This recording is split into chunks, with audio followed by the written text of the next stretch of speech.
हमें याद है जिस समय निष्पक्ष चुनाव हुआ, दीदी यहाँ की मुख्यमंत्री बनी और आज हम लोगों को सबको मिलकर के जो इलेक्शन में बेईमानी हुई है उसके लिए खड़ा होना पड़ेगा। ईमानदारी से इलेक्शन जब हुआ, इलेक्शन कमीशन ने जब इलेक्शन कराया तो वो जीती। और इस बार जो मल्टी लेयर माफियागिरी हुई है इलेक्शन में, कोई कभी सोच नहीं सकता था कि इस तरह की बेईमानी Bharatiya Janata party, election commission, उनके संगी साथी, खुफिया लोग, अंडरग्राउंड लोग मिलकर के इस तरह का चुनाव करेंगे। अभी तक तो हम ये सुनते थे कि जो आज बंगाल करता है वो देश कल करता है, लेकिन बीजेपी ने जो उत्तर प्रदेश में किया बेईमानी, वो एक ट्रायल था उनका, और उससे सीख करके पूरा का पूरा चुनाव उन्होंने लूट लिया। सेंट्रल फोर्स हो, election commission, transfer posting, UP का चुनाव भी बड़े करीब से देखा है मैंने। न जाने कितने अधिकारियों की हम शिकायत करते थे, न कभी डीजीपी हटा, न कभी चीफ सेक्रेटरी हटे, न कोई डिस्ट्रिक्ट का अधिकारी हटाया उन्होंने।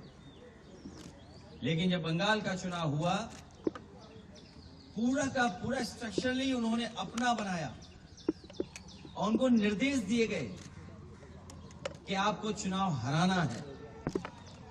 आप में से बहुत सारे साथी होंगे, अब तो फोर्स के कई लोगों को 15 दिन की छुट्टी दी है, लीव। इतनी छुट्टी कभी सेंट्रल फोर्स को कभी नहीं मिली।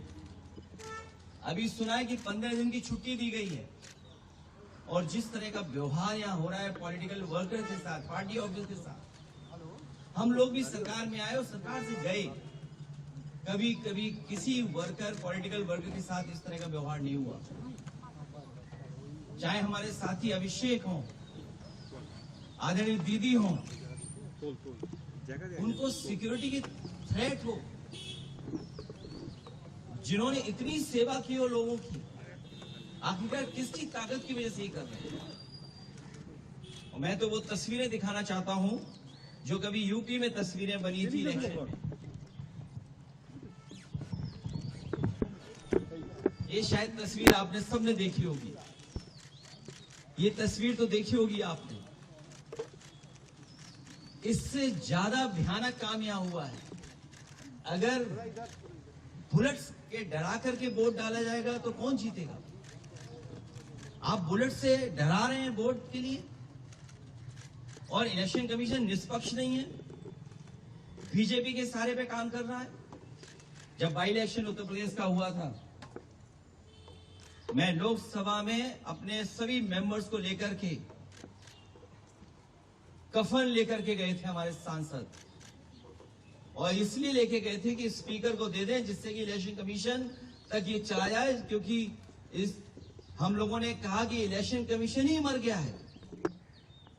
और ये बात हम यूं ही नहीं कहते थे, ये कि ये